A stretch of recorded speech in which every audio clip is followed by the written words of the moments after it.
大家好，我係中山馬鞍島華姐 Emily 啊。今日咧又喺馬鞍島啊，帶大家睇筍盤吓。今日我哋嚟到保利左岸，因為呢個樓盤咧早期咧確實係比較高端，小區環境亦都比較好，位置咧係真正嘅地鐵上蓋物業。我哋地鐵站就係我哋小區嘅左邊嘅門口，直接到特家門口。真正嘅地鐵上蓋物業，包括左岸之前嘅品質係非常高嘅，亦都某啲單位可以望到我哋深中通道嘅海景啦，包括我哋門口小區門口前面有個河景啦，都係可以睇到嘅。加上咧，保利個價錢咧，其實一直都企得好硬嘅，因為早期佢賣緊係3萬幾一個平方嘅單位。咁而家咧，今日華姐咧帶大家睇3套筍盤，感興趣嘅快啲跟住華姐去睇樓。好啦，入返嚟我哋成個保利左岸嘅小區咧，可以睇到我哋嘅園林非常之寬敞，樓幹區亦都非常之大嘅。咁成個小區咧佔地5.7萬平米啦，總建面係23萬平米嘅。咁咧佢有10棟高層住宅組成。咁佢之前嘅面積段咧係90到117嘅3、4房組成嘅，仲有咧佢10棟有啲大戶型單位197平方嘅。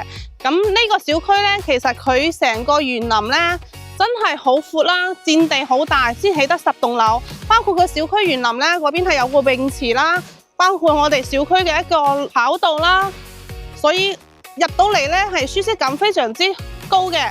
咁距離深中通道咧只需要1公里，咁隔離有個茅龍水道啦，咁旁邊有個翠湖公園啦，咁小區門口就係地鐵站，預計咧明年就可以開通到廣州嘅地鐵啦。所以呢個小區其實個地理位置係喺馬鞍島嚟講，北部嚟講係比較優越一個位置，包括佢嘅品質亦都非常之高嘅。因為呢個樓盤咧一直早期賣價都係比較貴啦，2、3萬一平米嘅，咁而家咧都係萬零蚊就有交易啦。咁咧，今日咧華姐帶你哋去睇3套筍盤，好，跟住華姐走。好啦，嚟返嚟我哋小區1樓嘅一個電梯間吓，真係全智能嘅一個電動門啦，入到嚟尊享我哋嘅一個級別吓。因為呢個保利左岸咧，其實佢1樓嘅大堂係好高嘅，6米幾，咁成個大堂咧，其實俾人感覺都係好高級大氣上檔次嘅。咁全部都係掛晒石啦，因為早期佢個交付標準亦都係非常之高，所以佢個公共部分都係做得唔差嘅。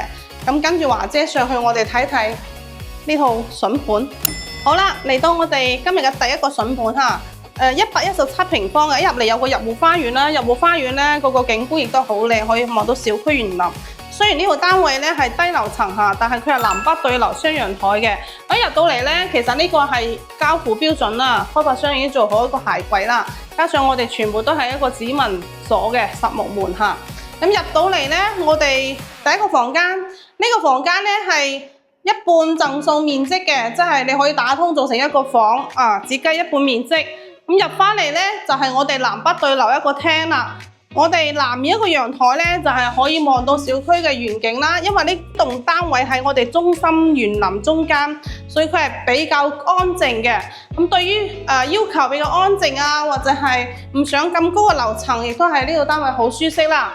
咁翻嚟，我哋都係全智能化一個系統啦。咁嚟翻我哋廚房個位置啦。咁廚房3件套都係大品牌，老闆嘅煤灶啦、抽油煙機啦，同埋超導碗櫃全部都做晒好噶啦。咁再睇翻嚟我哋另外一邊個陽台，另外一邊陽台咧亦都可以睇翻我哋成個嘅小區中心園林景觀，樓幹區非常之闊嚇，咁正對我哋嘅泳池嘅。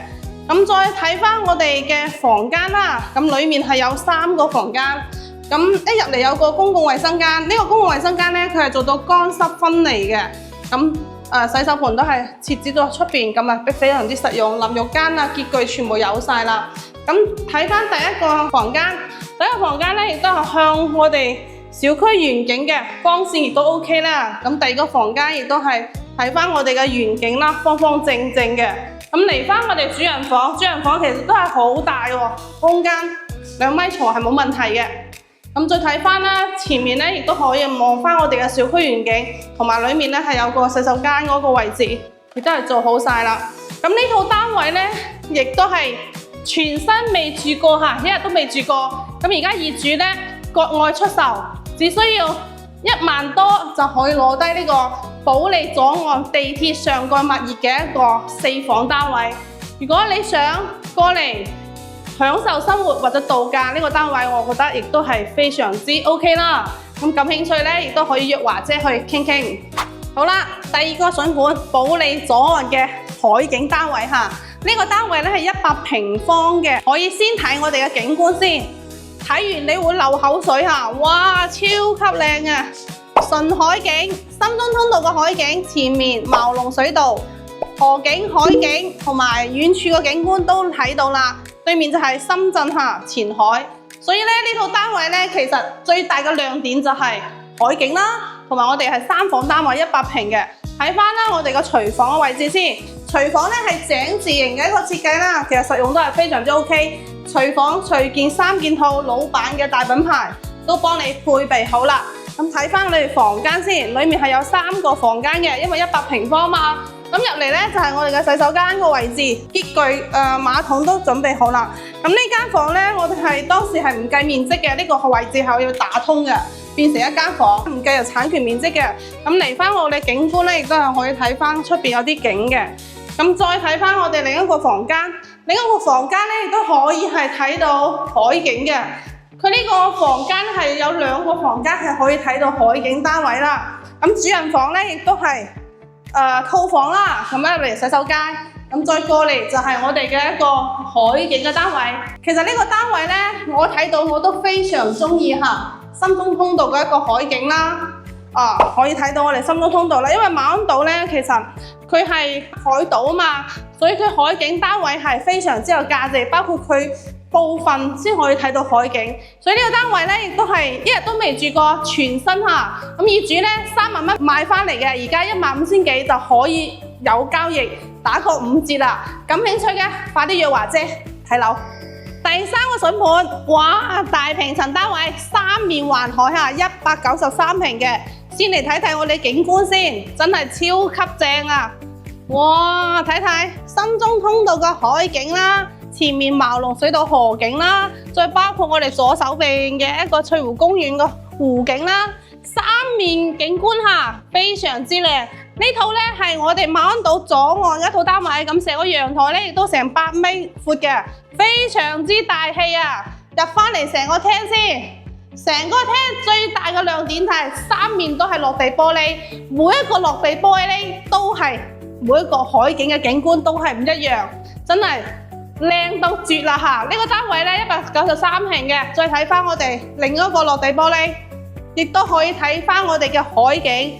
跟住呢邊咧，第3個落地玻璃就可以睇到我哋嘅翠湖公園啦。咁前面整緊高架嘅位置就係我哋嘅地鐵站嘅位置，地鐵站就喺家門口，呢個係地鐵上蓋物業嚇。再嚟睇翻我哋嘅廚房先，咁成個廚房咧長條嘅井字形，咁嚟翻咧我哋呢度有個入門花園嘅，呢個有個生活陽台嚇，生活陽台我亦都可以睇翻我哋嘅一個湖景啦。咁呢套單位咧喺馬鞍島嚟講咧係非常之稀缺嘅4房單位嚇，大戶型大平層。咁再睇翻嚟房間先，每個房間咧個空間感亦都 OK 嘅。咁呢個咧交付標準咧係早期開發商佢係一個交標嚟嘅。咁成個房間嘅佈局咧，佢私隱性亦都係非常高啦。咁睇翻我哋套房啦，主人房咧亦都係比較大嘅，成個可以去到2米床都冇問題嚇。咁本身佢就係大戶型單位啦，佢就係要浪費面積嘅。咁我哋一入門咧係成排嘅鞋櫃已經幫你做好晒啦。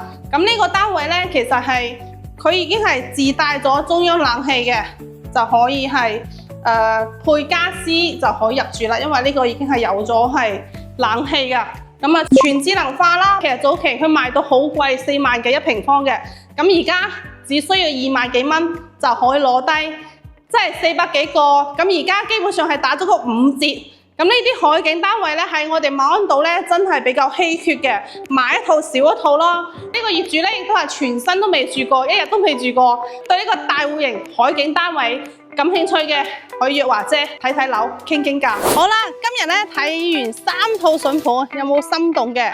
咁其中呢一套係100平啦，海景單位；另一個係117平啦，4房單位。咁仲有一套就係193平嘅大平層3面環海單位。